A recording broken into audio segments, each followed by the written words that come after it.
Miss Marple and the Diary that Disappeared Twice. Chapter 1. It was the sort of afternoon that seemed plucked from the pages of an old English painting. Sunlight warm, but not oppressive, birds flitting between hedges, and the faint clink of china cups drifting out from the vicarage garden. A summer tea had been arranged, not for any particular reason beyond the vicar's wife, Mrs. Weatherby, having recently acquired a new tea set, and wishing for the village to admire it. Miss Marple sat beneath the shade of a striped parasol, her knitting resting in her lap as she surveyed the guests with a practised eye. It was not gossip that interested her, though gossip was plentiful. It was the way people said things, and more importantly, the way they didn't. "It's been dreadfully quiet lately," Mrs. Harper from the grocer's said, dabbing her brow with a lace handkerchief. "Almost too quiet. No scandal, no quarrels. I told Bernard just yesterday, it's unnatural." "Stillness often hides more than noise," Miss Marple murmured, not unkindly. She watched as Mrs. Harper paused, blinked, and then laughed it off. At the far end of the garden, a sharp laugh broke through the conversation. Emily Langdon, recently returned from London with her usual flair, had attracted a small crowd of listeners. Her red lipstick was a touch too bold for St. Mildred's standards, and her stories, vaguely improper and always punctuated with wine-fueled bravado, made the older villagers bristle. Yet no one told her to stop, not openly at least. Near the Rose Arch stood Reverend Weatherby himself, flanked by the local doctor, Dr. Felix Arkwright, and an out-of-place guest, Arthur Denim, a serious man in his 50s who had taken up residence in the old Brookidge cottage only a month prior. He was polite, certainly, but distant. One rarely saw him outside of the post office queue, or tending to the unruly hedge in his front garden. "He's a historian of sorts," Mrs. Weatherby had explained when he first arrived. "Retired now, writes memoirs and such." But if Mr. Denim had any interest in conversation, he did not show it. Even now he stood stiffly, declining cake and staring toward the edge of the lawn as if something unseen pulled at his attention. And then there was the diary. It came up, quite incidentally, over scones and strawberry jam. Young Lydia Penrose, the niece of the late Colonel Penrose, had arrived clutching a small leather-bound volume. She'd inherited a trunk of old papers and letters, she said, most of them dull. But this diary, she found, had belonged to her aunt's first husband, a man long thought to have perished in the war under rather murky circumstances. "Murky?" Miss Marple asked gently. "Oh, you know how it is," Lydia replied airily. "Discrepancies. They said he died in 1918, but there were sightings after. Nothing proven, just odd stories, ghost tales. But it's all probably nonsense." Miss Marple's expression didn't change, but her knitting resumed with a slight increase in tempo. "A diary believed lost for decades, now sitting among jam pots and cucumber sandwiches. There was something almost theatrical in the coincidence." Lydia tapped the diary's cover. "I haven't even read it all. Bits are missing, I think. Pages torn out, but I plan to go through it tonight." A few hours later, as the guests began to leave and the teacups were cleared, Miss Marple stood to go. She offered her usual warm farewell to Mrs. Weatherby, and turned for one last glance at the garden. Mr. Denim had already gone. Lydia's diary was no longer in her hands, and the warm sun, which had made everything seem so idyllic, now cast unusually long shadows across the vicarage lawn. Before moving to the next chapter, let us know where you are watching from. And if you love stories like this, subscribe to the channel, because tomorrow we have another incredible story waiting for you. Chapter 2. The following morning brought with it a crisp breeze and a sky washed pale blue, the kind of weather Miss Marple always found invigorating for a walk before breakfast. But as she stepped out into the lane that ran behind her garden, she noticed something unusual. 2 figures standing near the post office steps in animated conversation. One of them was Lydia Penrose.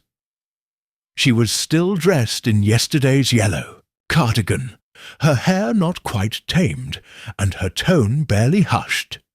"It's simply gone," Lydia was saying, exasperated. "I looked last night before bed. It was right there on my writing desk. This morning, nothing. I haven't moved it. No, one else could have taken it." Miss Marple paused, her shoes crunching softly on the gravel. The man with Lydia turned, Mr. William Hargreaves, the local constable. A kind man, broad-shouldered and unaccustomed to any crime more serious than a missing bicycle or the odd case of borrowed hens. "Morning, Miss Marple," he said with a half-smile. "You wouldn't have seen a small diary wandering about the lanes, would you?"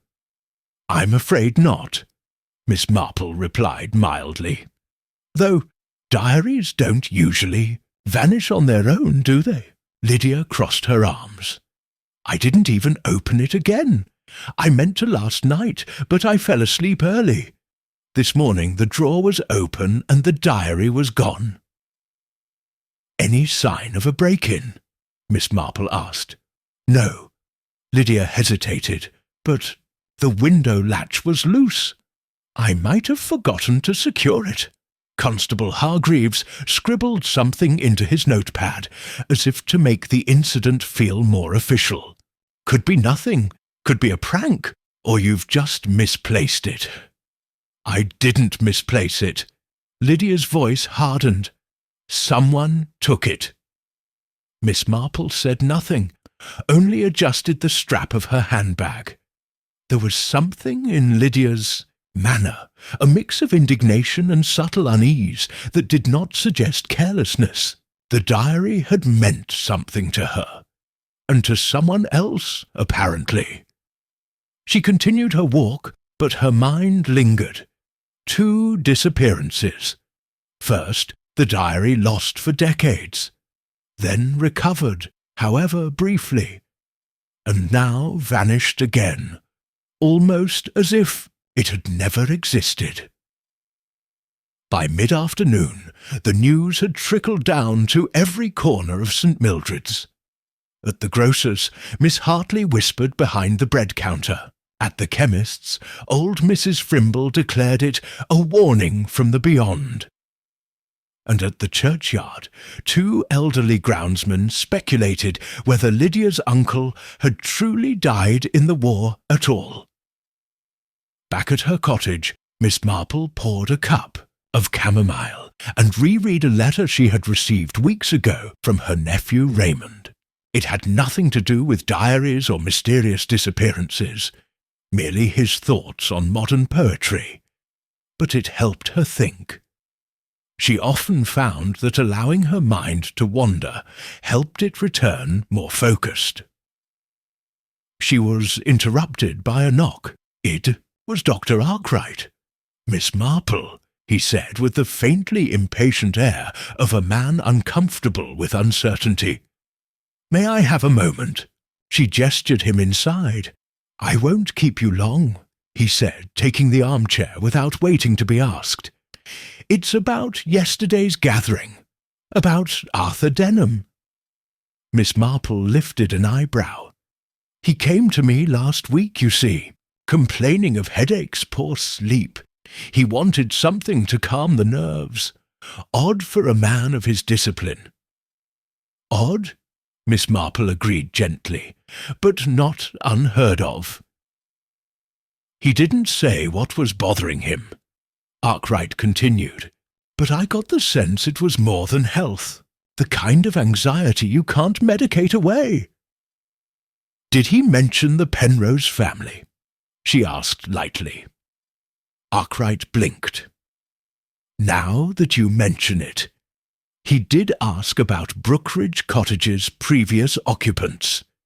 That would be Colonel Penrose, yes? Yes, and his wife, Lydia's aunt. The doctor frowned. I didn't think much of it at the time. Few people do, Miss Marple murmured, until after something's gone missing. Dr. Arkwright stood. Just thought you might find it interesting. I do, Miss Marple said, rising with him. Very.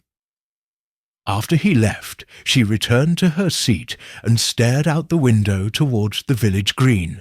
Arthur Denim, a historian who asked about his cottage's former tenants. A man who stood near Lydia's diary, but left before the party ended. And a man, if Miss Marple's instincts were correct, who knew exactly what that diary contained. The real question was, what would make a man steal something twice? Once by accident of history, and again by design. Chapter 3. The morning after. Her conversation with Dr. Arkwright, Miss Marple decided to take a stroll down to Brookidge Lane, a scenic route on the edge of St. Mildred's, lined with hollyhocks and leaning stone walls. It wasn't unusual for her to walk this way. She enjoyed the quiet, and the slope helped keep her joints honest.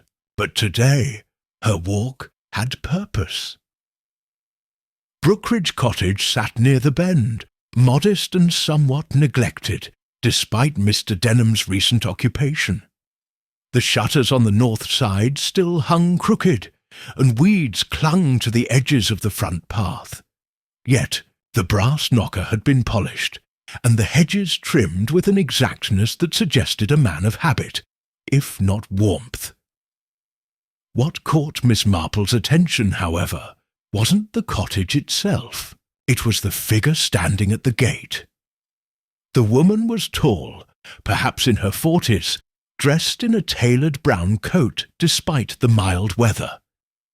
She had the look of someone who belonged elsewhere, her boots too fine for the muddy path, her eyes scanning the cottage with a sort of restrained urgency. Miss Marple paused, adjusting the strap of her handbag. "Lovely day," she said politely as she approached.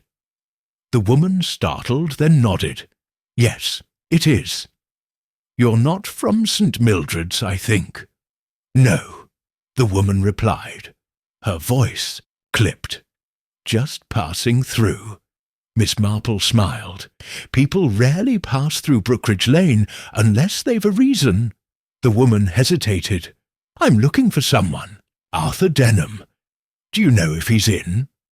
"I couldn't say for certain, though I imagine he'll return before long. He's a creature of habit." The woman gave a small nod, then offered her hand almost as an afterthought. "Marian Blake, Jane Marple." There was a pause.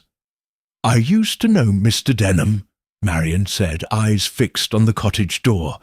"Years ago, we worked on a manuscript together, his memoirs." "Of course," Miss Marple said softly. "A historian, I was told," Marian gave a tight smile. "That's one word for it." Before Miss Marple could inquire further, footsteps approached from the road. Arthur Denim himself appeared, his grey overcoat buttoned, his walking stick tapping against the stones. He stopped when he saw the two women, and for a moment something flickered across his face, something sharp, like recognition poorly concealed. "Marian," he said at last, "what are you doing here?" "I came for the diary," she said simply. Miss Marple turned her gaze to Denim, who did not look surprised. "Only tired. I don't have it," he replied.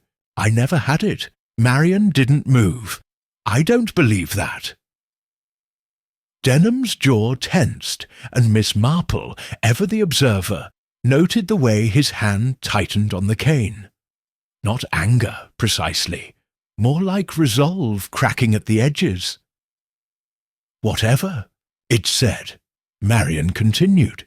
"You had no right to take it." "I didn't take anything," he snapped, then caught himself. "Excuse me, but this is neither the time nor the place." "Then when?" she asked. Denim turned toward the cottage. "Come inside. You too, Miss Marple. No point standing in the road." The sitting room was dim, despite the open curtains. Papers covered the desk in the corner, maps, notes, and several books stacked precariously. A brass lamp hummed faintly.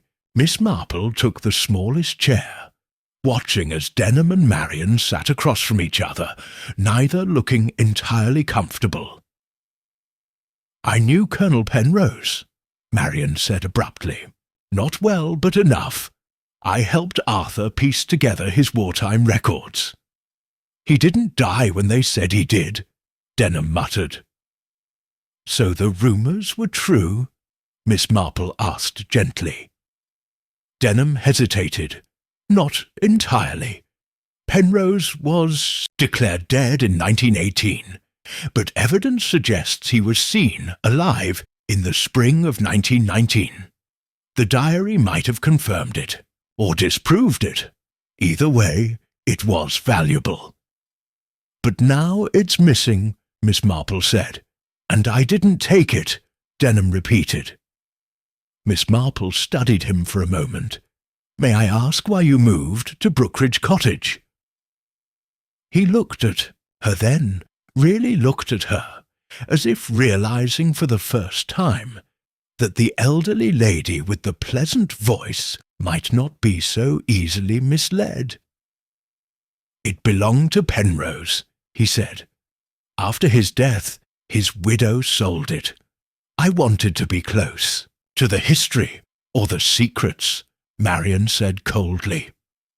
A silence settled over the room, thick with things left unsaid. Miss Marple leaned back slightly, her fingers resting on the armrest. Some truths had clearly been buried, and someone, perhaps more than one, was determined to keep them that way. Chapter 4. By late afternoon, the mood in St. Mildred's had shifted. What had begun as idle curiosity now stirred into quiet speculation. It wasn't every week that a missing war diary, an unexpected visitor, and whispered stories of a man presumed dead resurfaced in a village where the most pressing concern was usually the jam shortage at Harrington's grocer's. At the heart of it all, Lydia Penrose remained a picture of carefully contained frustration.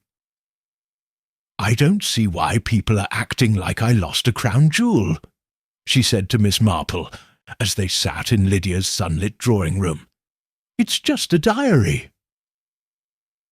"Then you won't mind terribly that it's gone?" Miss Marple asked gently, not looking up from her needlework. Lydia hesitated. "That's not what I meant." Miss Marple gave the smallest nod. "No, I don't believe it is." Lydia stood and crossed to the writing desk by the window, the very place where the diary had last been seen. Her fingers hovered over the drawer before she opened it with a sigh. "I've searched this room 5 times, she said. "Even checked the kitchen bins. I wouldn't put it past myself to toss something important out with the clippings. Desperation does strange things," Miss Marple said mildly, "as does fear." Lydia turned. "I'm not afraid." "No," Miss Marple said thoughtfully, "but perhaps someone else is." There was a brief silence, broken only by the ticking, of the small mantel clock and the faint rustling of leaves beyond the open window.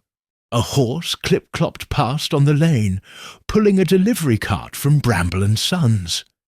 Life in St. Mildred's continued, visibly unchanged. Yet underneath, something had been disturbed. "I didn't even know Uncle Hugh kept a diary," Lydia said at last. "Aunt Cecily never mentioned it. She died when I was 12, but I stayed with her every summer. She never spoke of her first husband. Always said the war took too much from her." Miss Marple looked up. "She never remarried, did she?" "No. That's unusual." Lydia gave a crooked smile. "Not everyone finds love twice." Miss Marple didn't answer. She rose, her knees creaking slightly, and wandered toward the bookcase on the far wall. It was filled with the typical fare. Some Austen, some Trollope, a few guidebooks on wildflowers, but tucked between two cookbooks was a slim brown folder labelled C. Penrose, Recipes and Notes. "May I?" "Of course." Miss Marple opened the folder carefully. Inside were loose pages, recipes scribbled in pencil, shopping lists, and at the bottom a pressed flower crumbling at the edges. But one page stood out, not for what it said, but for what had once been on it. A rectangular discoloration, faint but visible, hinted that something had rested there for a long time, roughly the size of a small book.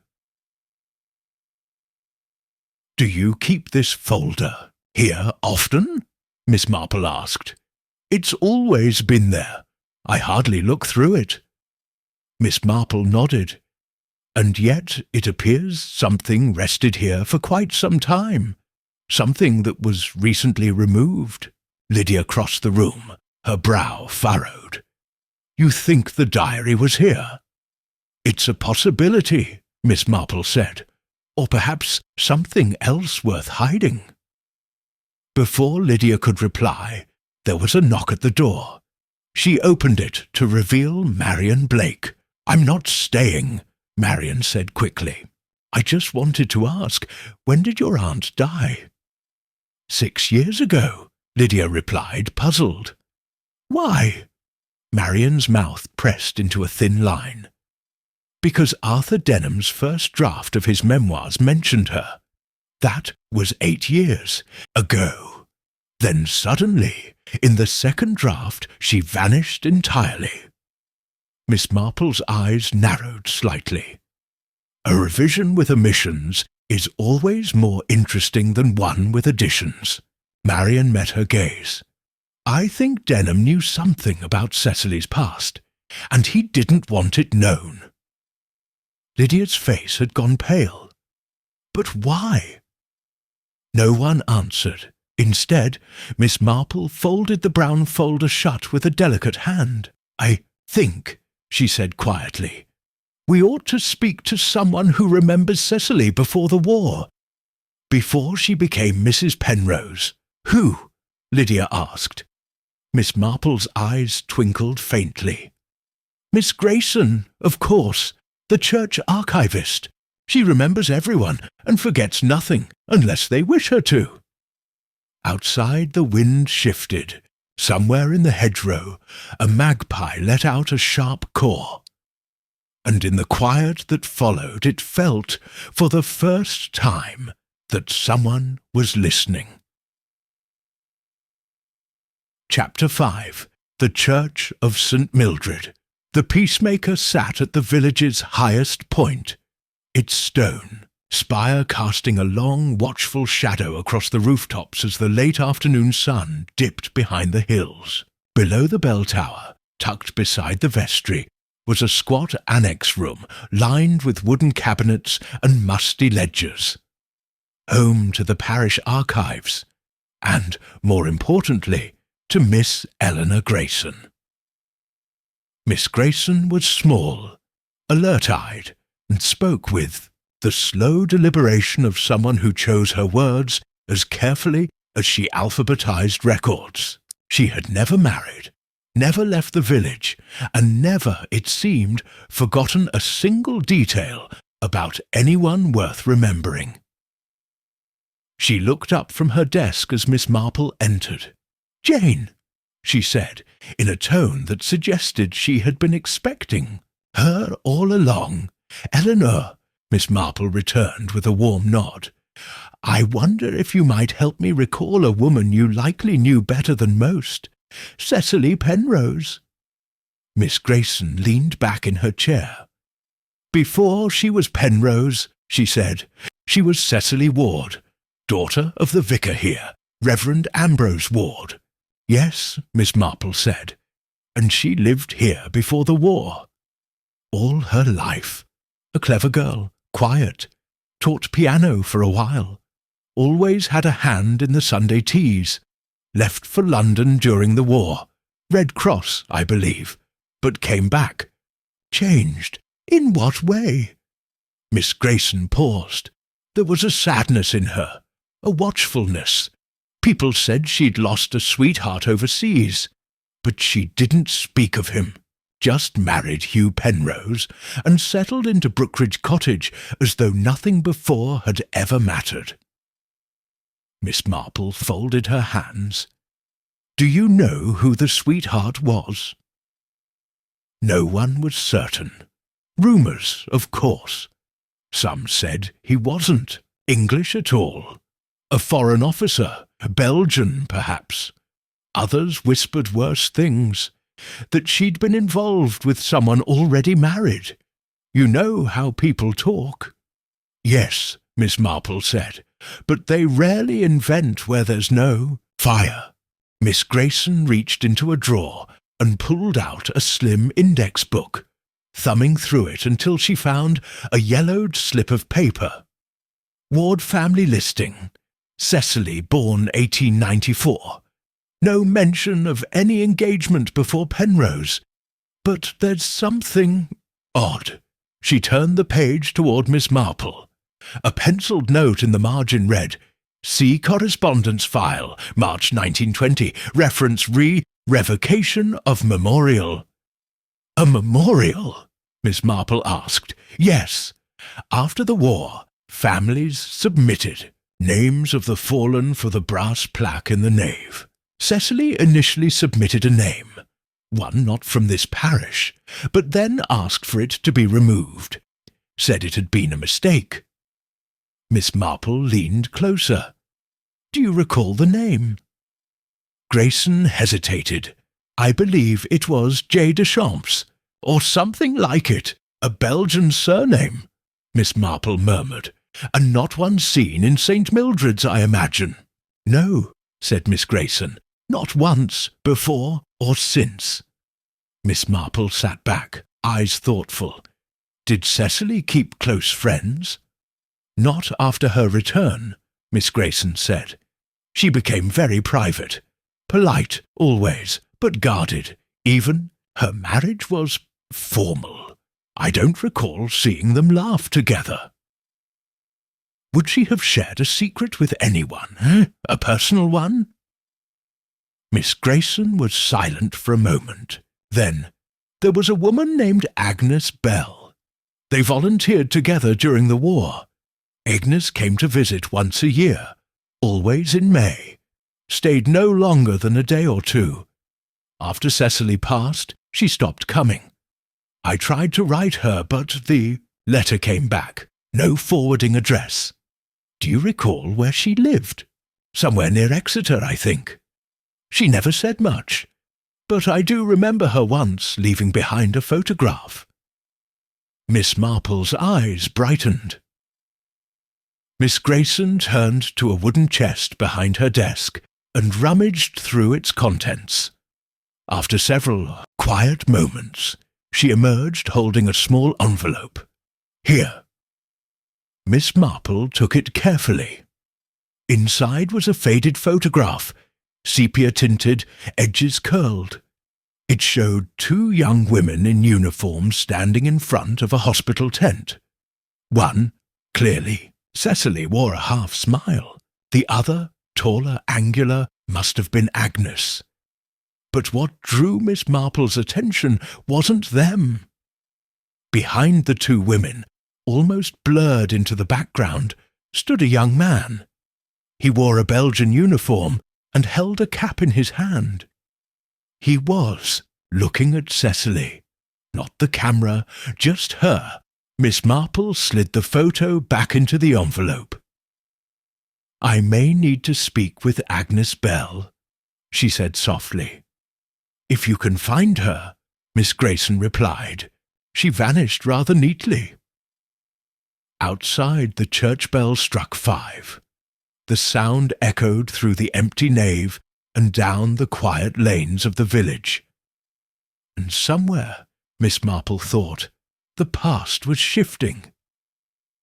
Ever so slightly, but enough to leave footprints. Chapter 6. 2 days passed, and the village settled into the uneasy rhythm that often followed the arrival of mystery. Publicly, life carried on. Postmen delivered letters, church bells chimed, and the bakery still sold out of seed buns before noon. But in private corners, in drawing rooms, kitchens, and garden gates, the questions whispered louder. What had been in the diary? Why had Marian Blake returned? And what, precisely, had Miss Marple begun to suspect? Miss Marple herself had not spoken of her visit to Miss Grayson, nor had she shared the photograph. She believed in timing, and this was not the moment to reveal Cecily's past, at least not until she understood what had truly been concealed. Instead, she turned her attention to someone more local, someone who, while quiet, had spent enough years inside the Penrose household to have seen what others missed. Mrs. Edith Crouch, who had served as Cecily's maid for nearly a decade. Miss Marple found her outside her modest cottage at the end of Hawthorne Row, tending to a basket of laundry beneath a pale sun. "Afternoon, Mrs. Crouch," she called, her tone as casual as the weather. Mrs. Crouch looked up, blinking beneath her wide-brimmed hat. "Miss Marple, come about the jam jars." Miss Marple smiled faintly. "Not this time, though I wouldn't turn down a spoonful if you had any left." They exchanged pleasantries before Miss Marple, careful not to seem too direct, shifted the conversation. "You must miss Mrs. Penrose. I imagine you saw more of her than most." Mrs. Crouch's face softened. She was a good woman, dignified, always fair. Quiet, though, kept things to herself. You never really knew what she was thinking. Did she keep a diary? That made Mrs. Crouch pause. She rubbed her palms on her apron and squinted into the sunlight. "A little book, brown leather. Used to write in it after supper. Small writing, neat, but she stopped using it after her fall." "Fall? Tripped in the garden. Nothing serious, but after that she seemed changed. Wouldn't go near the flower beds, threw out the roses." Miss Marple's knitting fingers twitched in her lap, though no needles were present. "And the diary?" she asked softly. Mrs. Crouch hesitated. "Disappeared not long after. She never mentioned it, but I saw her looking for something once in her desk drawer, frustrated, muttering. It was the only time I ever saw her curse. Do you recall when this was?" Mrs. Crouch nodded. "Spring. 2 years before she died." Miss Marple tilted her head. "Before her niece came to live with her." "Just before," Mrs. Crouch said. "Miss Lydia moved in the following autumn." "And did anyone else visit during that time?" Mrs. Crouch's brow furrowed. "Well, there was a man. Foreign, maybe. Came once, spoke to her in private. I wasn't introduced. Dark hair, bit of a limp. Miss Marple stilled. Limp? Yes. Walked with a stick. Left after an hour, and she didn't say a word about it. Miss Marple thanked her kindly and began her walk back with a faint furrow in her brow. A limp. A visitor who never returned. The trail was faint, but no longer cold.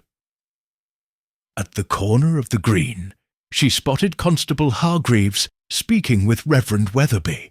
Their conversation broke off as she passed, and Hargreaves gave a quick nod. "Morning, Miss Marple.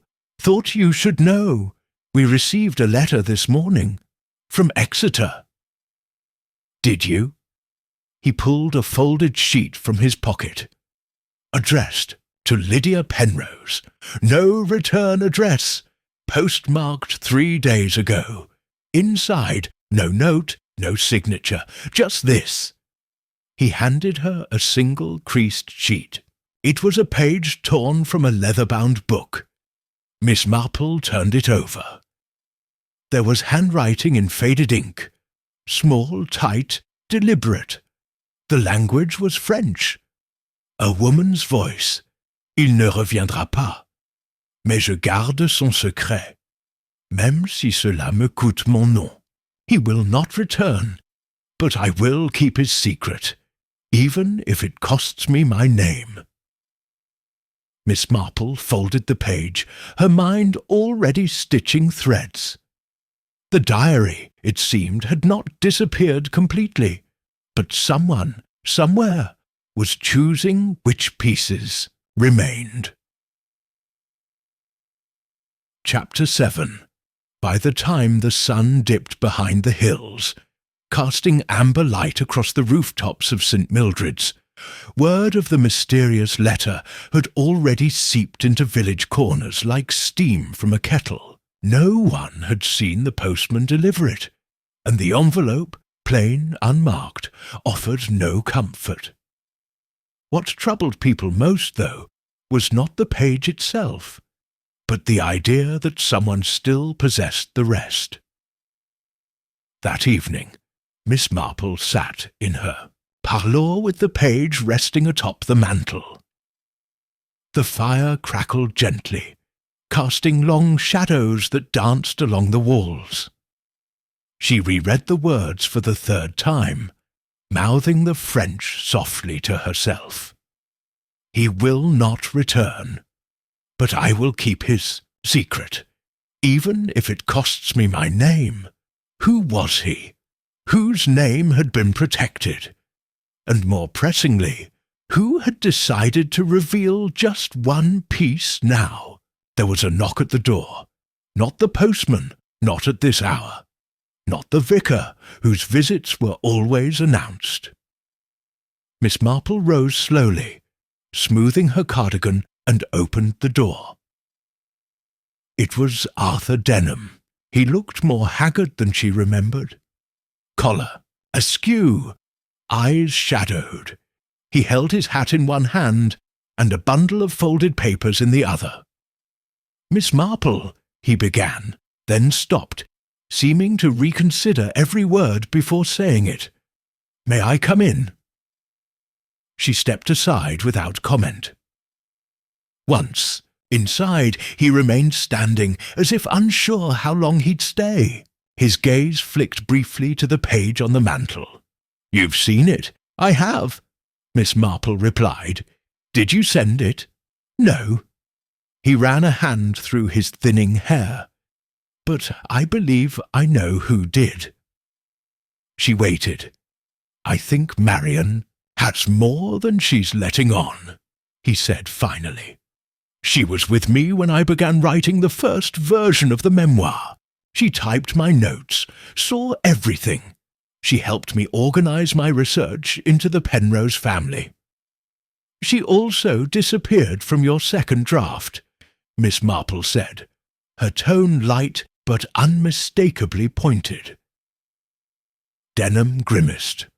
"Because she didn't want her name on it. We'd disagreed. She said there were things best left buried, secrets not meant for publication. And yet she's here now, asking about the diary. She's playing some sort of game, Denim muttered. She always had a taste for theatrics. I wouldn't be surprised if she found a few torn pages years ago and kept them, waiting for the right moment. Why now? He paused. Because I moved here, and because Lydia found the diary again.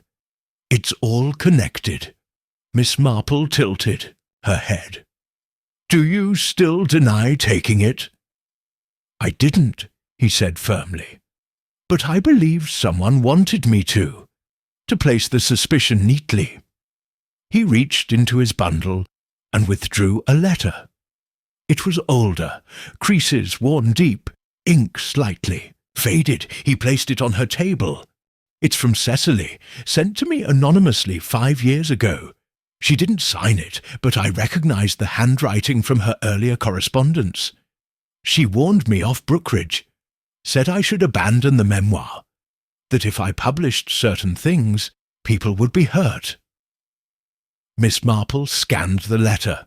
The tone was restrained, cautious, but unmistakably protective, and one phrase stood out. Leave the past be, Mr. Denim. Let the grave hold its silence. Some stories end better unwritten. She was right, Denim said softly. I should have listened. But I was arrogant. Thought I could document a life without consequences. History rarely forgives the illusion of neutrality, Miss Marple murmured. Denim looked down. I thought I was preserving truth, but now I don't know who to trust. Miss Marple glanced again at the diary page. Have you spoken to Lydia? She's avoiding me. She may have good reason, Miss Marple said gently. If she believes you're withholding something. I'm not. His voice cracked. But Marian might be. She was close to Agnes Bell. Miss Marple's gaze lifted.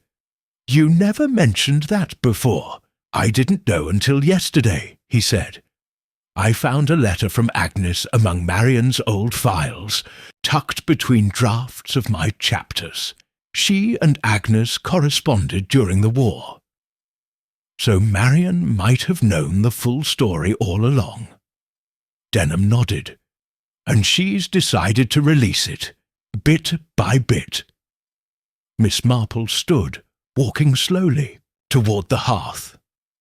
The diary page curled faintly in the fire's warmth, like it might vanish into ash at any moment. I wonder, she said quietly, what she's waiting to reveal next. Outside, the wind had picked up, rustling the hedges and sending a low whistle through the chimney. Arthur Denim did not stay much longer. When the door closed behind him, Miss Marple remained at the window, watching the road. Somewhere, Marian Blake was preparing her next move, and Miss Marple intended to be watching when she did. Chapter 8. Lydia Penrose had not left the house in 2 days. To the village, it might have appeared a simple matter of nerves. After all, her unexpected inheritance had drawn quiet envy from more than a few corners of St. Mildred's.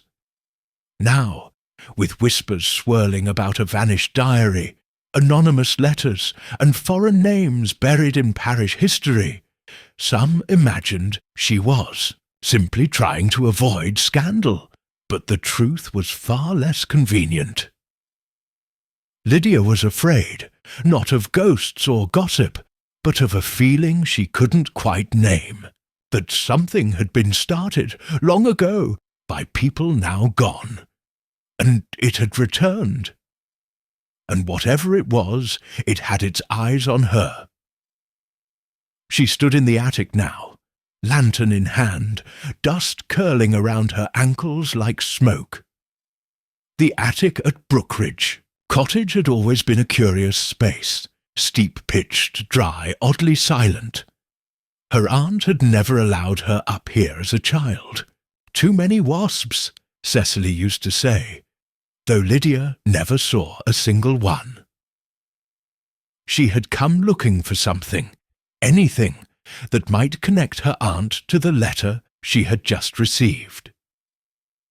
It was postmarked from London. Inside, a torn piece of brown leather and a folded note. Ask Miss Marple what Cecily destroyed before the war ended. That was all. No signature, no name. But the leather scrap matched the texture and stitching of the missing diary's cover. Someone wanted her to keep digging. She pulled open an old trunk pushed to the far wall. Beneath moth-eaten quilts and faded sheet music was a flat wooden box. Its brass latch gave easily. Inside were several bundles of letters, tied in cream ribbon. Many, from her own childhood, Christmas cards, birthday greetings, and beneath them, an envelope, not addressed, not sealed. She opened it and removed a single folded page. The writing inside was shaky, water-damaged, yet unmistakably her aunt's. If anyone finds this, burn it. He never left. I let them believe he did. For her, Circe, but I was wrong. He should have been allowed to speak. Lydia stared at the words until they blurred. A shadow passed across the attic floor. She turned quickly. Nothing. She descended the stairs and locked the attic behind her. An hour later, she arrived at Miss Marple's cottage, envelope clutched, tightly in hand. Miss Marple greeted her with warm civility, noting the faint smudge of dust along Lydia's sleeve, but not commenting on it. She ushered her inside and offered tea, which Lydia declined. "I found something," Lydia said quietly, placing the envelope on the table. Miss Marple read the note without speaking. After a pause, she looked up. She never left. Lydia shook her head. "I think Cecily hid him, or helped him disappear. I don't know who he is, but she lied, and this confirms it." Miss Marple tapped the paper lightly. "And this line, for her sake." "It wasn't for Cecily's sake. She's writing about someone." "Marian?" Lydia asked. "Or Agnes," Miss Marple said. "Perhaps even someone else entirely." Lydia sank into the chair. "I feel as though I've stepped into someone else's life. None of this belonged to me, yet I'm being asked to carry it." Miss Marple folded the letter and returned it to the envelope. "Sometimes we inherit more than property. We inherit silence and choices made by others." A knock interrupted them. It was Reverend Weatherby, his cassock dusted from the wind. "I've something you ought to see," he said, stepping inside without waiting. "This was left at the church early this morning. No one saw who placed it." He produced a black-bound hymnal. Inside, a folded page of aged stationery. Miss Marple unfolded it carefully. Agnes Bell was never lost. She was removed. And if you look beneath the floorboards of Brookidge, you'll find what she left behind. Lydia turned pale. The Reverend swallowed. "I think this has gone beyond village intrigue." Miss Marple's fingers tightened slightly on the page. She said nothing, but her mind began arranging the puzzle again. Someone was leading them. Not with threats, but with breadcrumbs. A trail that led backward, not forward. And somewhere, beneath the floorboards of a quiet cottage, Agnes Bell's voice was waiting to be heard. Chapter 9. Brookidge Cottage stood unusually still that evening. The ivy along its western wall barely stirred in the wind, and even the birds seemed reluctant to sing near its windows. Inside, the light from a single oil lamp flickered against the ceiling beams, casting long shadows over the floor. Shadows that, for the first time, felt like they were hiding something. Lydia stood in the front room, staring down at the floor. "What are we looking for exactly?" asked Constable Hargreaves, who had arrived after a discreet but urgent word from Miss Marple. He held a crowbar, with visible discomfort, as though afraid it might cause more damage than answers. Miss Marple stood beside him, hands clasped loosely. "Not what?" she said. "Who?" Constable Hargreaves looked to Lydia, who gave a slight nod. "It's my house," she said, "and I want to know what's beneath it." They had chosen the corner nearest the fireplace, a place Miss Marple had observed was warmer than the rest of the room, oddly so, even in mild weather. Old houses often spoke in their own way, and this one had been whispering for decades. The constable knelt and pried up a narrow floorboard. The wood groaned in a protest, but yielded. Beneath it, dust. Then more boards, older, uneven. As he removed the second plank, a breath of stale air rose from below. "Something's here," he muttered. Miss Marple leaned forward, her eyes scanning the dark hollow revealed below. A cavity, perhaps a foot deep, lined in stone, as if deliberately built. Within it sat a wooden box. Hargreaves lifted it gently and placed it on the rug. The box was unremarkable. Small, square, fastened with a rusted clasp. Lydia knelt beside it, heart thudding in her throat. With a trembling hand, she opened the lid. Inside, a collection of folded papers, a pressed flower, dried forget-me-not, and a thin leather journal. Miss Marple reached for it carefully. The cover bore no title, but the initials A.B. were etched faintly into the lower corner. Agnes Bell. The air felt denser somehow. Miss Marple opened the first page. The handwriting was cramped but legible, elegant in its restraint. May 7th, 1919. "He is here. Not gone, not dead. I have seen him. He spoke my name. Cecily says it must remain a secret. But secrets left unspoken are not secrets. They are wounds." Lydia rose slowly, backing away from the box. She was here, all this time. Miss Marple turned the pages with quiet precision. The entries were infrequent, fragmented, but the pattern was unmistakable. A woman hidden, shielded by Cecily. A man, unnamed but consistently referenced as he, described as both ill and hunted. A fear of discovery. And one final, unnumbered page. I made a copy, just in case. If she burns hers, mine will remain. Truth cannot be buried forever. Marple folded the journal shut. Agnes wrote her own account, she said, and she hid it here, knowing Cecily would likely destroy the original. But why? Lydia asked. Why go to such lengths to protect someone who wasn't even family? Miss Marple gave a small sigh. Because truth is rarely tidy, my dear, and family is not always defined by blood. Constable Hargreaves looked uneasy. Do you think this connects to that Deschamps fellow? I do, Miss Marple replied, though we still don't know who he truly was. Lydia crossed her arms. And Marian? "She's waiting," Miss Marple said, revealing just enough to move us forward. She knew this box was here. The message in the hymnal was her doing. She wants the truth out, but not all at once. But why now? Miss Marple paused.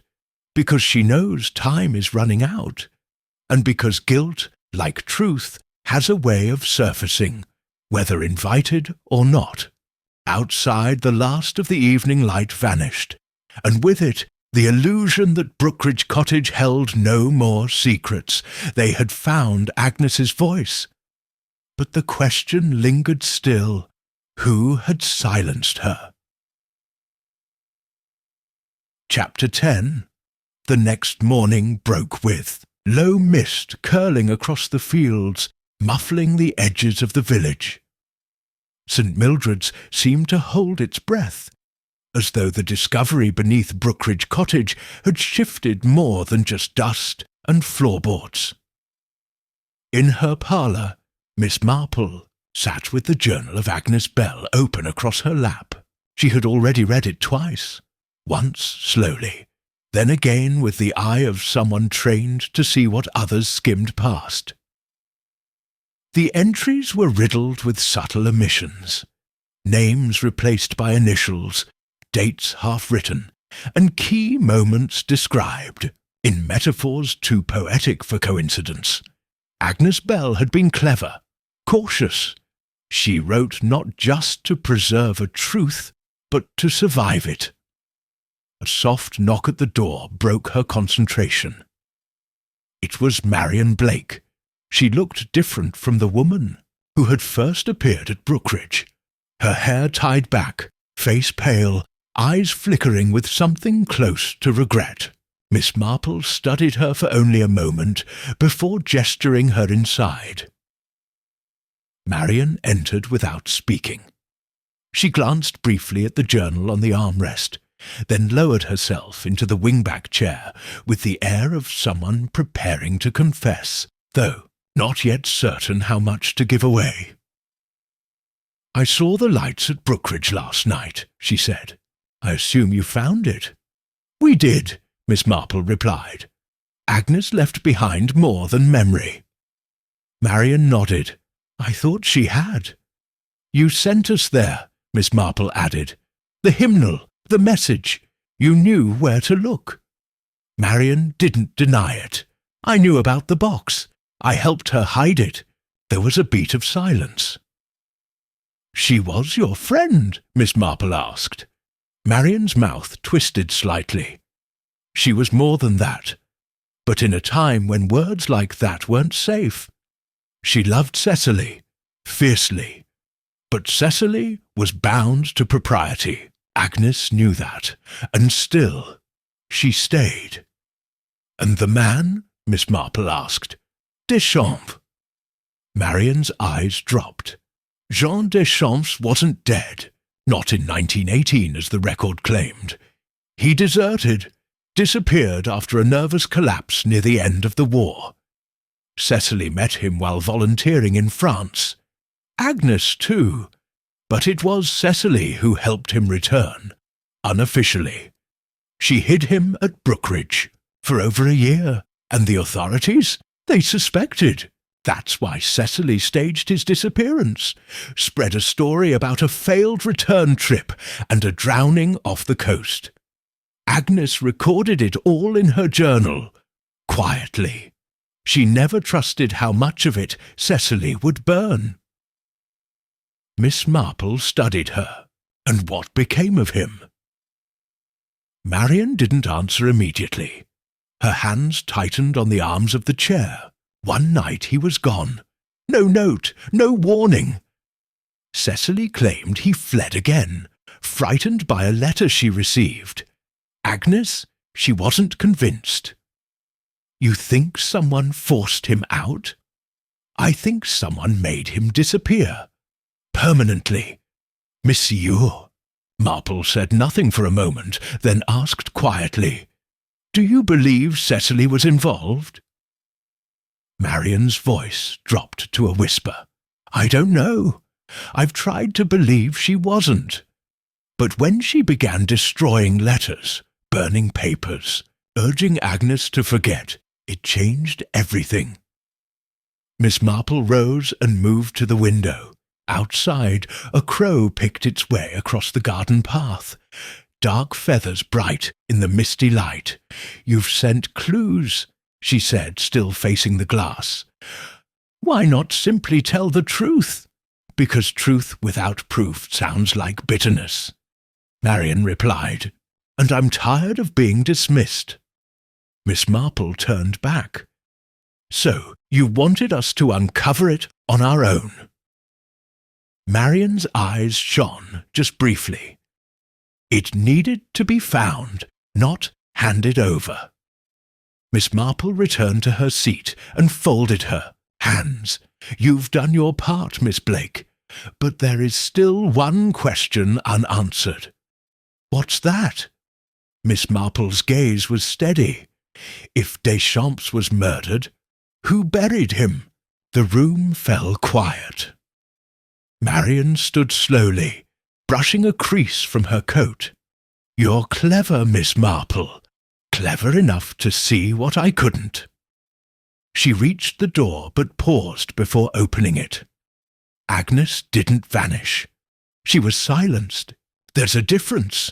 And then she was gone. Miss Marple remained seated, her mind alive with movement. The web was tightening, not around Deschamps, or even Cecily, but around the lie they had built to protect him, and the one person who still knew how it ended. And Miss Marple intended to find them before they vanished too. Chapter 11. That afternoon, Miss Marple returned to her daily routine with the same precise grace she applied to her investigations. The garden was watered, the tea brewed at exactly 4, and the parlour windows opened just enough to let in the breeze but not the dust. She believed, as she often said, that even the most unsettling truths should not interfere with the proper rhythm of life. But beneath that calm exterior, her thoughts turned like clockwork gears. Marian had confirmed much, but not enough. She'd admitted to helping Agnes, hinted at Cecily's protection of Deschamps, and implied, without directly accusing, that something sinister had ensured his silence. Yet one question still burned. If Agnes had been silenced, how? Miss Marple sipped her tea and looked at the unopened envelope that had arrived just an hour ago. No stamp, no address. Slipped through the letterbox by hand. Inside was a single sentence. "Ask the doctor what he treated in May, 1920. Miss Marple set down her cup without a sound. A moment later, she reached for her gloves. Dr. Felix Arkwright lived just off the main village road, in a handsome red brick home, with ivy crawling up the sides and a brass plate polished far more often than necessary. He had practiced in St. Mildred's for 25 years, inherited his father's practice, and was widely considered trustworthy, though some said he had grown too fond of silence in his middle age. He was trimming a low hedge when Miss Marple arrived. "Miss Marple," he greeted her, standing up with faint surprise. "To what do I owe the pleasure?" "Just a friendly call," she said pleasantly, "though I hoped you might spare a few moments." He hesitated, just long enough for her to notice. "Of course," he said. "Come in." Inside, the drawing-room was impeccable, every cushion in place, every book aligned. He gestured to a chair, then took his own across from her. She waited only until the tea was poured. "I wanted to ask about something rather distant," she began. "The spring of 1920, in fact." Dr. Arkwright stilled for a fraction of a second before lifting his cup. "An odd time to inquire about. "I've been reading some local letters," she said lightly. "There's mention of an illness. An unnamed patient, confined to Brookidge, but no records exist in the parish archive." His expression didn't change, but the muscles in his neck shifted slightly. There were many cases then. It was post-war. A great deal of nerves, grief, shell shock they called it. "Shell shock?" Miss Marple echoed softly. "And yet no military records for any such patient in Brookidge. Curious, isn't it?" Dr. Arkwright set his cup down. "I made a promise, Miss Marple. I was asked not to record the case. Not in my log, not in the village register. It was unofficial. By whom?" He exhaled. "Cecily, and the man himself." "Jean Deschamps?" He gave the smallest nod.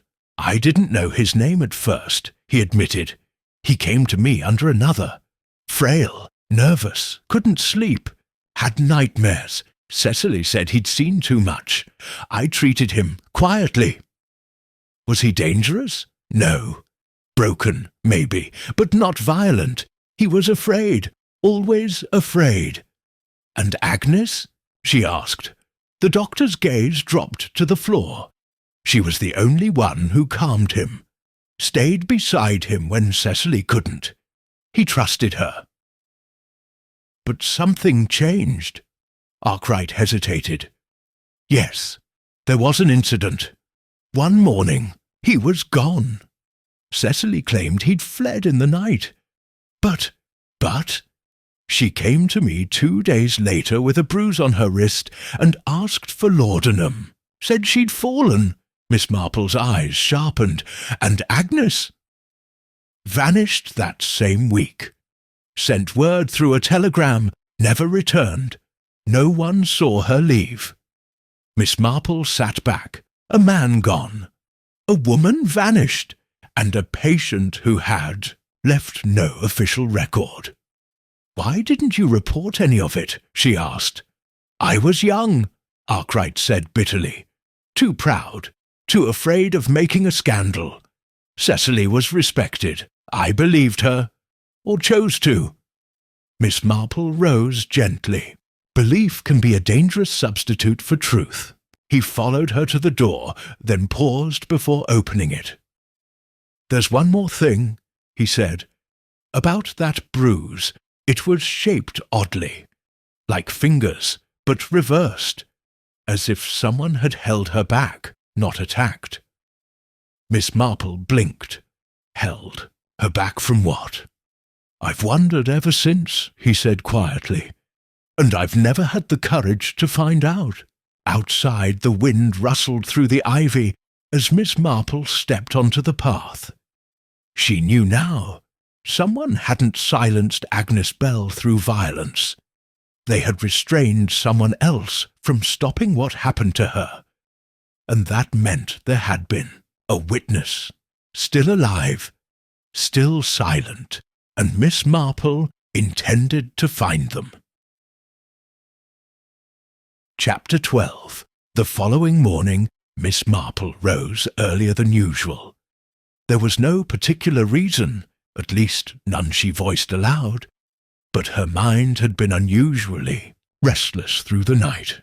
The image of Cecily Ward's bruised wrist haunted her, not because of the injury itself, but because of what it suggested, that someone had intervened, not to harm, but to stop, that someone had witnessed a moment too dangerous to ignore, had remained silent for over 2 decades. She dressed with quiet precision, choosing her soft grey shawl and stout walking shoes, then stepped out into the fresh morning air. The village, still in its half-sleep, offered little in the way of distraction. She made her way toward the churchyard, where the groundskeeper, a man named Edwin Toller, was often found before breakfast, tending to the flower beds along the south wall. Edwin had been part of the village for as long as anyone could remember. a war veteran, though no one knew from which war. His back was bent, his hearing sharp, and he spoke only when necessary. But he had lived through the same years as Cecily and Agnes, and, unlike most, had remained tethered to the land. She found him kneeling by the rose border, pruning shears in hand. "Good morning, Mr. Toller," Miss Marple greeted. He glanced up, nodding once. "Miss Marple," she waited, letting the silence settle. He clipped another stem before she continued. "You worked at Brookidge, didn't you? Many years ago." His hands paused. "Briefly. After the war. In 1920? He gave a grunt. "That sounds right." She stepped closer. "You were there the spring Cecily claimed Deschamps disappeared." He didn't look up. "I was told someone saw something," she said gently. "Something that wasn't meant to be seen." Still no answer. "You found the front gate ajar that morning," she continued, "but no footprints. The soil was dry, undisturbed, and you wondered how a man could vanish without walking out the door." His fingers clenched around the shears. Still silent. "You told no one," she said, "because Cecily asked you not to." Finally he looked up. His eyes, still sharp, despite the age carved into his face, met hers with a clarity that surprised her. "She said it was over," he said, voice low. "Said he'd gone. But there was blood, on the back step. Not much, just a smear." Miss Marple felt the weight of those words fall into place like a final stone on a grave. "And Agnes?" He hesitated, then nodded toward the churchyard. "Saw her, that same day, behind the cottage. She was crying, holding something wrapped in cloth. She told me not to speak, said it would only make things worse." "What was in the cloth?" "I never knew," he said. "But she buried it. Near the old stone wall, behind the hydrangeas. Dug a small hole with her bare hands. I watched from the shed." Miss Marple's breath caught for just a moment. "Did you ever look?" He shook his head. "It wasn't mine to find." She touched his arm lightly. "But perhaps now it's time." Later that day, Miss Marple stood with Constable Hargreaves behind Brookidge Cottage. The garden wall, once hidden by overgrown hedges, now stood exposed. The hydrangeas, dry and withered in their autumn retreat, offered no resistance. Hargreaves knelt and began to dig carefully, guided by Edwin Toller's directions. It didn't take long. 6 inches beneath the soil, his spade struck something soft, then hard. He brushed the dirt away and lifted out a rusted tin box, wrapped loosely in oilcloth. Inside, a folded blouse, faded, blood-stained, and beneath it a gold chain snapped at the clasp. Miss Marple held the blouse delicately.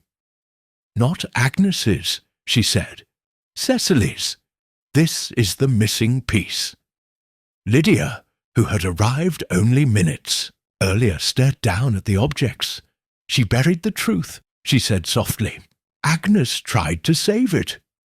Miss Marple looked to her. "And now it's time we uncover it."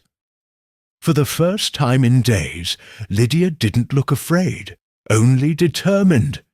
And somewhere in the distance, a storm was gathering. Chapter 13. The blouse lay across Miss Marple's kitchen table like a ghost resurrected. Faded rose silk, the collar delicately pleated, the right sleeve stiff with an old rust-coloured stain. The snapped gold chain rested beside it, its links dulled but intact, save for the jagged break near the clasp. Miss Marple had carefully cleaned the fabric, preserving the stain without disturbing it. Some things, she believed, should remain exactly as they were found. Truth, after all, was as much about marks as it was about words. Lydia sat across from her, her eyes fixed on the blouse. "That was hers," she said finally. "I've seen it in old photos. Aunt Cecily wore it often. Springtime, dinners, garden parties. She always said it was her favourite." Miss Marple nodded. "The stain appears to be blood, but it's not the size or shape of a wound's. More like a transfer, as if someone else bled against it." Lydia's hands curled around her teacup. "You think Deschamps bled onto her? During a struggle?" "I think something violent occurred, but not necessarily a struggle. Perhaps an accident, perhaps not." Miss Marple's voice was calm, but her gaze was focused. "Either way, Cecily didn't tell the truth, and Agnes, bless her, tried to preserve what little she could." There was a knock at the door. Miss Marple opened it to find Marian Blake, standing with a brown envelope in hand. Her expression was tight, controlled, but her fingers trembled faintly as she offered it forward. "I think you should have this," she said. Miss Marple took it gently. "What is it?" Marian glanced at Lydia, then looked away. "Proof, or close enough." She didn't come inside, just turned and left without another word. Back in the parlour, Miss Marple opened the envelope. Inside was a black-and-white photograph, a single page of handwriting, and a folded letter, sealed but never sent. Lydia leaned closer. "Is that Cecily?" The photograph showed 3 figures. Cecily, in uniform, standing beside Agnes Bell, and a man with high cheekbones and melancholy eyes, Deschamps. All 3 smiling, but Cecily's hand rested on Agnes's shoulder. Not his. The letter, dated August 1920, was addressed to Reverend Weatherby's predecessor. Miss Marple unfolded it carefully. "I must confess something I cannot carry further. Jean Deschamps died that summer, not from fear, but from betrayal. He was unwell, paranoid. He attacked Cecily in a fit. Agnes pulled him off. He struck his head in the scuffle. There was no malice, only panic. We buried him. We lied. For Cecily, for the village. But the silence is rotting everything. I am tired of pretending he left." M.B. Lydia blinked. "Marian wrote this?" Miss Marple read the last sentence again, then looked up. She never sent it. But she couldn't destroy it either. She's been waiting for someone to find it. Lydia's breath caught. So Deschamps did die there, and they covered it up. They buried him. Not just his body, but the truth, Miss Marple said. Agnes tried to keep the truth alive in her diary. Cecily tried to bury it. Marian, she's lived between the two. Lydia looked down at the photograph again. She loved Agnes, didn't she? Yes, Miss Marple said softly, and she couldn't protect her from what followed. A silence passed between them. Then Miss Marple stood. I believe it's time we paid a visit to Reverend Weatherby. He must understand what's coming. Coming? Lydia asked. Miss Marple looked toward the window, where the wind stirred. The hedges outside. Truth, she said, the kind that doesn't ask permission.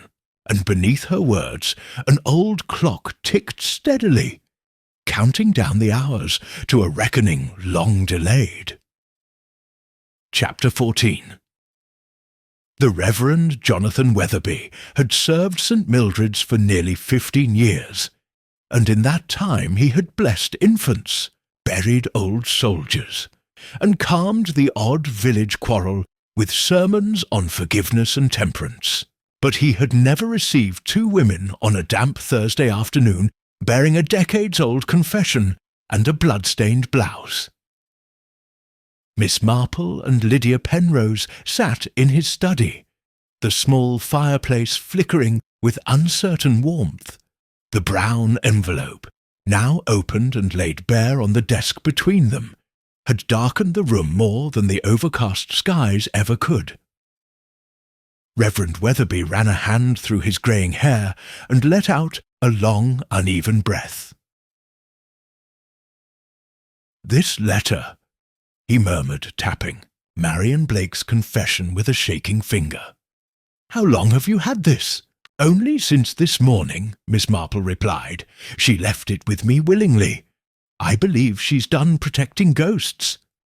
He sank back into his chair. "And this man, Deschamps, there's a body?" "Not yet," Miss Marple said gently. "But I suspect we're closer to him than anyone realizes." The vicar's eyes flicked toward Lydia. "And you, how do you feel, my dear, learning this about your aunt?" Lydia looked down at her gloved hands. "I don't know. I suppose I always felt there was something broken in her, something held tight, but I never imagined this." "She made a terrible choice," the vicar said. Miss Marple's eyes met his. "She made a series of them, some protective, some cowardly. That is human, I think." He gave a quiet sigh. "I knew Cecily, of course. She was kind, devoted. But after the war, she returned different. You could see it in her eyes. She was haunted, though she never said by what." Miss Marple nodded. "The truth rarely speaks aloud, but it leaves fingerprints." There was a pause as the fire crackled, casting odd shadows across the rug. Reverend Weatherby leaned forward. "What do you wish me to do with this?" "Keep it," Miss Marple said, "for now. But know that this—" she gestured to the letter, the photograph, the blouse— "is only part of the truth. The rest lies buried in memory and in soil." He nodded slowly. "And when the final part comes—" Miss Marple stood, smoothing her coat. "Then we'll decide whether the truth is a confession or a reckoning." Outside the vicarage, the mist had lifted slightly, though the air remained heavy. Lydia walked beside Miss Marple in silence until they reached the lane that led back toward Brookidge. "Do you think Marian will confess to more?" Lydia asked quietly. "I think she already has," Miss Marple replied. "In her own way. He didn't kill him." "No," Miss Marple said, "but she buried the knowledge, and sometimes that weighs just as heavily." Lydia paused. "Do you believe Aunt Cecily meant to protect him, or herself?" Miss Marple was quiet for a moment. "Both. But I suspect that in protecting one, she sacrificed the other." As they passed the village green, Constable Hargreaves stepped out from the post office, eyes catching theirs. "I've just received a telegram," he said, approaching, "from Devon authorities. A Miss Agnes Bell's estate was quietly settled 10 years ago, but an item was left unclaimed in storage, a parcel marked not to be opened unless the truth is demanded." Miss Marple's eyes narrowed slightly. "And was it opened?" "No, but they're sending it here. When will it arrive?" Hargreaves tapped his watch. "By tomorrow morning." Lydia exhaled. "Do you think it'll change anything?" Marple looked toward the horizon where the sky had just begun to crack with pale gold. "I think," she said softly, "that Agnes Bell wrote the final chapter long ago.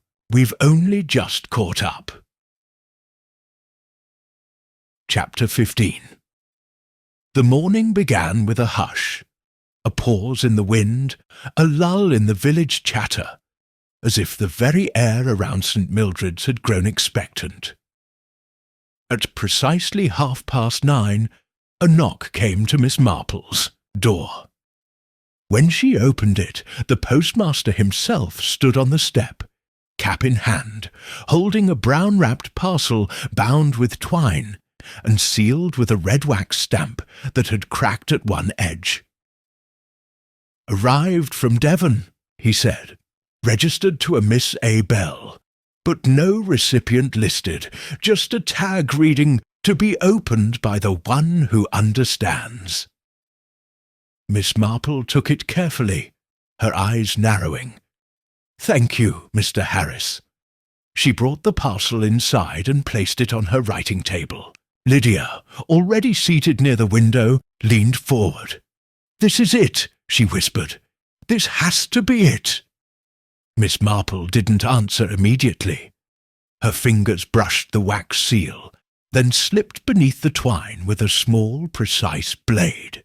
She unwrapped the paper slowly, revealing a plain wooden box, lacquered, old, but well preserved. Inside, a leather-bound booklet, 2 folded documents, and a locket.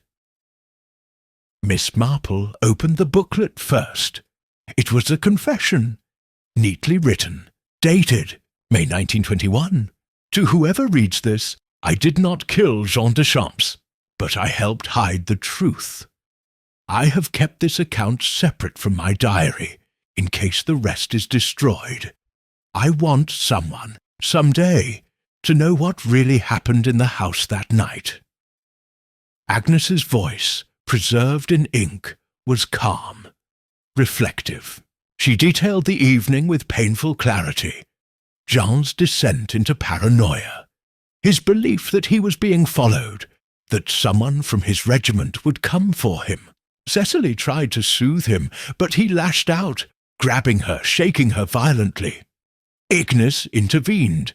He fell backward, struck the stone hearth, and never rose again. "It was an accident," the letter read, "but no one would have believed it. A foreign deserter, already half mad, a dead man in a respectable English home. We buried him in the woods. Cecily insisted. I disagreed, but I relented. That was my failing." Miss Marple paused. "It wasn't murder," she said softly, "but it was betrayal of justice, of truth." She lifted the locket next. Inside was a photograph, 2 women smiling, Cecily and Agnes, arms linked, eyes bright. On the back, a short engraving, "For the spring we almost had." Lydia's breath caught. She loved her, she murmured. Not Deschamps, not entirely. Agnes loved her. Miss Marple nodded, and that love bound her to silence.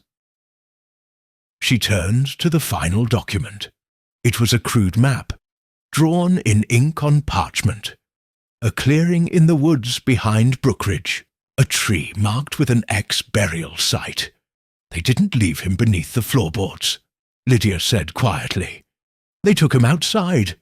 That's what Agnes wrapped in cloth that day. Not evidence. Him." Miss Marple folded the papers gently. "The truth, Lydia, is not always cruel, but it is always owed." By afternoon, the map had been handed to Constable Hargreaves, who, after a long look at the locket, promised to organise a discreet excavation first thing the next morning. The news spread quickly, as it always did in St. Mildred's, though few knew the full story. Some believed a time capsule had been found. Others whispered about war crimes and hidden lovers. The truth, still unspoken, floated somewhere in between. Miss Marple returned to her garden, pruning a vine near the gate. Lydia joined her, silent at first. "I don't know what to feel," she said at last. "She did terrible things. But she also saved someone, for a time. She saved him, Miss Marple replied, and perhaps lost herself doing it. Lydia looked toward the woods beyond the garden. And Agnes? She bore the cost, Miss Marple said, but she left the bill for us to settle. The wind rustled the trees beyond the garden wall. The sky had shifted, lighter but with a storm, not far off, and beneath the roots of an old nameless tree, the truth waited for its final breath of air. Chapter 16. They found him at dawn. It was Constable Hargreaves who delivered the news, his voice quieter than usual as he stood at Miss Marple's gate. Behind him, the mist still clung to the hedgerows, reluctant to lift. "We followed the map," he said, 20 paces past the old stone wall, just as marked, beneath the roots of a beech tree. He hesitated. There were remains, a shallow grave, decayed clothing, fragments of bone, a military tag. "Name?" Miss Marple asked gently. Hargreaves nodded. "Jean Deschamps." The engraving was still legible. Miss Marple closed her eyes for a moment. "Then the truth is no longer hiding." He cleared his throat.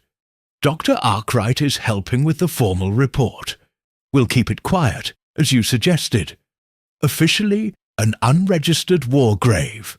Privately, well, I don't think there's much appetite for scandal anymore." "Good," Miss Marple said. "Some truths are better spoken softly." By midday, word had passed, delicately, to Lydia, to Reverend Weatherby, and even to Marian Blake, who returned to Brookidge unannounced. She stood in the garden with Lydia, eyes turned toward the woods. She said nothing for several minutes. Then, finally, "I thought I'd feel relief," she whispered, "but all I feel is smaller. As if the truth wasn't heavy at all, just empty." Lydia glanced at her. "You tried to keep him alive, in memory at least." Marian's mouth twitched. "I failed both of them, Cecily and Agnes." "No," Miss Marple said quietly from behind them. "You didn't fail. You waited. And sometimes waiting is a kind of loyalty." Marian turned, the shadows under her, eyes deepening. Loyalty didn't bring him home, didn't stop Agnes from disappearing into a life no one followed. Miss Marple walked to the edge of the lawn.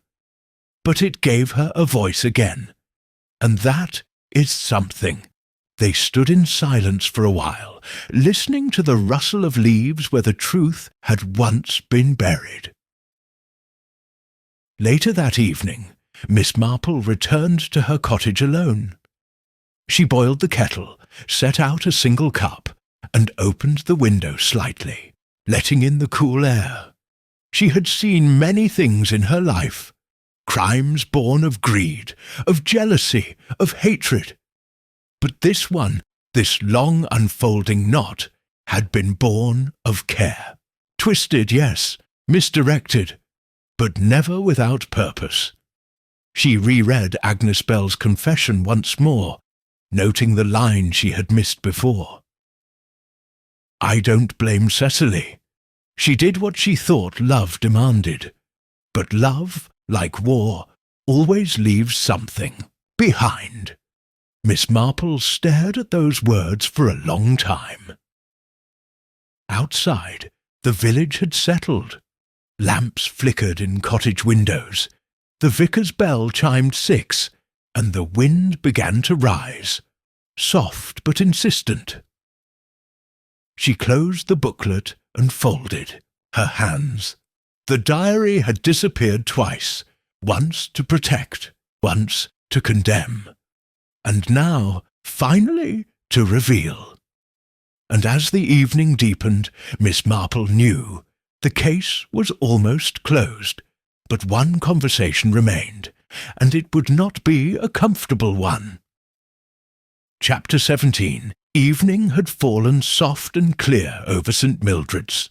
For once the wind had gone still, and the sky bore that soft grey just before dusk fully gives way to night. In Brookidge Cottage the lights were low. Lydia had left earlier to visit Reverend Weatherby. Marian had not returned since the burial. And yet Miss Marple waited. She knew someone else would come. And at 7:30 they did. Dr. Felix Arkwright arrived without fanfare, his hat in hand, the lines on his face deeper than usual. Miss Marple, waiting by the hearth, gestured to the chair opposite her own, as though the visit had been planned. He took the seat, said nothing. She poured him tea, no milk, 2 sugars, just as he liked it. "You heard, I suppose?" she asked gently. "They found the body." He nodded once. "The constable told me, confirmed it this morning." Miss Marple studied his expression.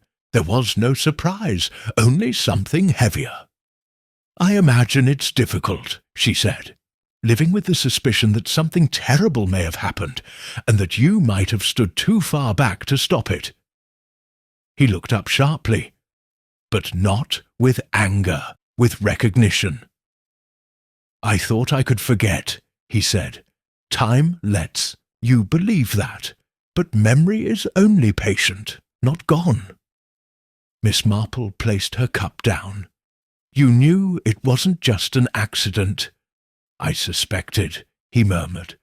"Not because I saw it, but because Cecily changed. Not outwardly. She was too precise for that. But something in her kindness turned to caution. And Agnes, she stopped visiting me. No goodbye, no explanation, just silence." Miss Marple's voice softened. "She trusted you, once?" "Yes," he said bitterly, "and I failed her." Miss Marple leaned forward slightly. "There's something I need to know. Not from the records, not from the journals, but from you." He didn't flinch. "The bruise on Cecily's wrist," she said. "You told me it looked like someone held her back. Not struck her, not restrained her, but pulled her away. Why did you remember that so clearly?" His jaw clenched. "Because it didn't make sense. She was trying to stop something," Miss Marple said quietly. "Or someone. And someone else stopped her." Arkwright looked at her then, truly looked, and for a moment he seemed to crumple, like a man standing too close to the edge of something he once turned away from. "She told me she had lost control," he said, "that night, that everything had gone wrong. I asked if she meant Jean. She said no."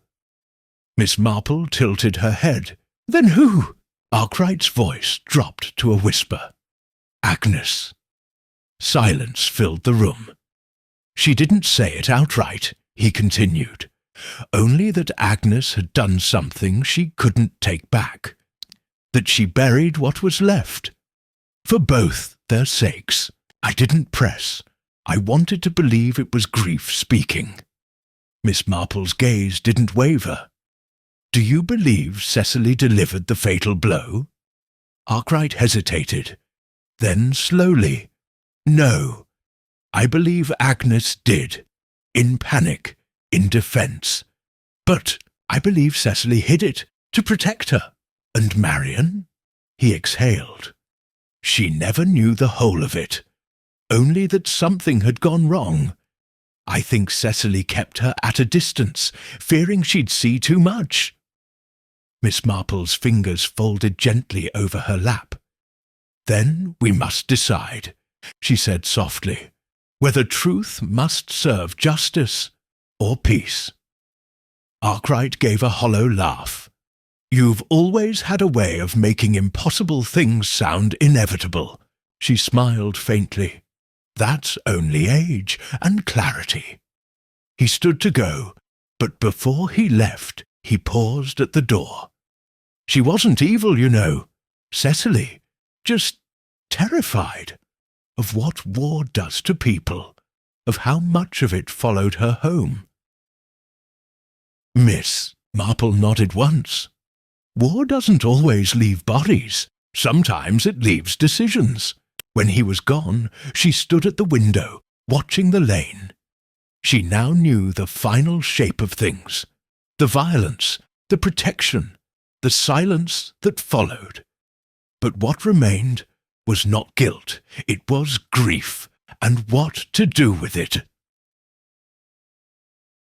Chapter 18, The Ceremony, was brief. No official words, no solemn congregation, just 3 figures in the clearing behind Brookidge Cottage, Constable Hargreaves, Reverend Weatherby, and Miss Marple, watching as a small, unmarked gravestone was set gently into the earth beneath the old beech tree.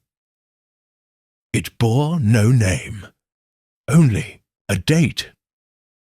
August 1920. Miss Marple thought it fitting. Jean Deschamps had died in silence, buried beneath layers of fear, love, and loyalty. But now he rested with dignity, witnessed, acknowledged, and finally remembered. Reverend Weatherby offered a few quiet lines from Corinthians, no grand speeches, just a soft murmur about forgiveness and the weight of things we carry in the dark. Afterward, Miss Marple remained alone by the grave, while the others stepped away. She reached into her coat and withdrew the locket. Agnes Bell's photograph inside, worn and faint, but still smiling. She placed it at the foot of the stone and whispered, "You kept your promise. Now let him rest." That afternoon, Marian Blake boarded the train from St. Mildred's Station. Lydia saw her off, standing just beyond the platform gate. They didn't hug. But as the whistle blew and the train hissed into motion, Marian pressed a letter into Lydia's hand. "If anyone asks," she said, "I never knew the whole story." Lydia met her eyes. "And if they don't ask, then I hope they wonder." The train pulled away. Inside the envelope, Lydia would later find a final page, one that hadn't made it into the journal. Agnes's handwriting, familiar now, curled gently across the page. Truth has no clock. It arrives when someone is willing to stop running from it. Miss Marple sat in her garden that evening as dusk settled. The flowers were wilting now, autumn curling the petals at the edges. She watched the wind move through them like a careful hand turning the pages of a book.